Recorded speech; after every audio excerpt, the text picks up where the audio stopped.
obvious na maganda ka dito.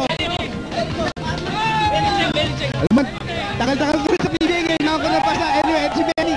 Benny, buhati ka naman sa fans nyo. Maraming salamat sa support sa mga hinit ng player. Maraming salamat at yung mga pati ko, white ko. Ay, tsaka pwede ko ay na. Okay. Benny, napaganda ng series to. Inasahan mo ba ng Alaska mas makahirap sa inyo na ganito? Hindi, talagang nag-unite na kami, nag-usap-usap kami. Sabi, kailangan namin kunin natin kundi. Wala pa. Kaya talagang pinag-igapan namin to. And thank you, Lord, for helping us, Lord. Okay, thank you very much. Congratulations. Yan, si Marlon nandito. Okay, okay. Butch, ito si... Teka ba, pagawin natin ng pagkakataon. Dali. Bigyan lang pahan, si Marlon. Ito lang, ito si Marlo Aquino, binibigyan lang natin ng daan, ano? Hindi lang makakita si Marlo. Marlo, alam ko, masaya ka ngayon. Ano masasabi mo sa kampiyonato niyo? Siyempre, masaya kami dahil unang-una sa wakas, nag-champion din kami. Oo. Yung gabing to, paano pinaghandaan tong larong to? Game number 6, alam nyo, hindi nyo paabot ng Martis to? Siyempre, nagpa-kondisyon kaming maigi para makuha namin tong championship na to ngayong araw na to. Okay, mula nung masasabi mo sa fans ninyo na sumuporta sa inyo all the way hanggang sa kampiyonato?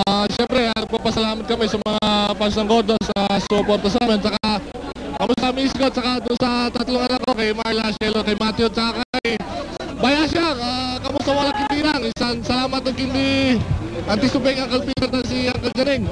Sa rin Pangasinan, kamusta kayo ng militar? Supot na lang tanong yan. Lapit si namin. Okay, yan po si Marlo Aquino. Butch, sa'yo naman.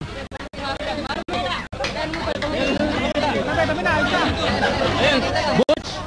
Pupunta tayo sa player, sandali. Nagkakagulo tayo dito. Noli.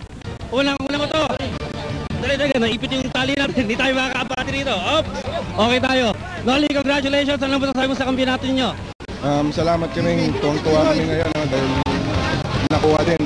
Medyo matagal nga lang pero tawa ng Diyos na kuha namin. Noli, ibang-iba yung laro mo kanina. Ang lakas, ang sigla. Balik na balik yung opensa mo. Tsaka yung power game mo. Ano masasabi mo ron?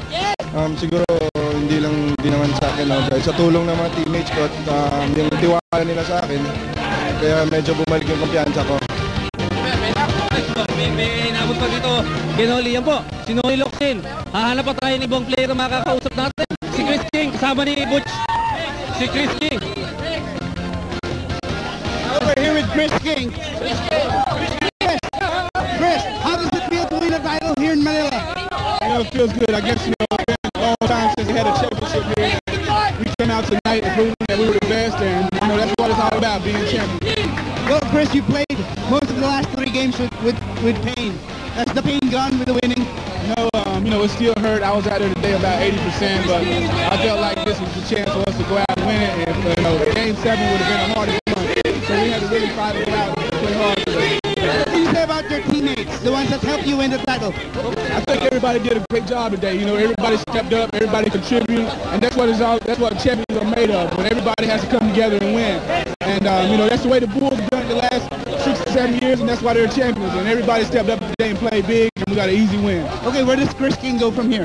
Well, right now I got to really get back home and try to rest my hamstring and hopefully go to a couple NBA camps. So, basically that's what I got to do. Thank you very much, Chris, and congratulations, and you're a great guy for coming here. All right, thank you. Now we have to go back to the panel. Okay, ang championship ay sinimulan.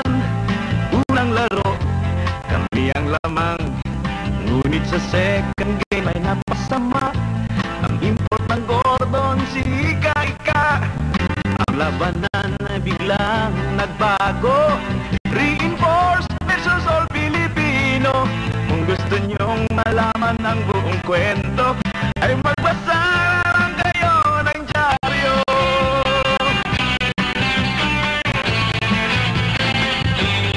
At bigyan nyo na kami mula hulo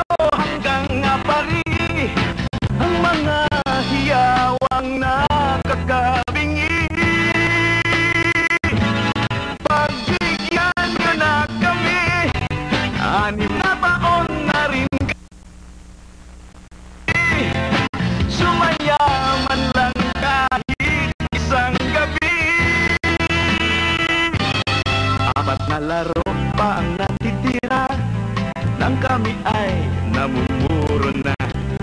Naaamoy ko na ang inaasam, ang tagumpay ilang tulog na lang.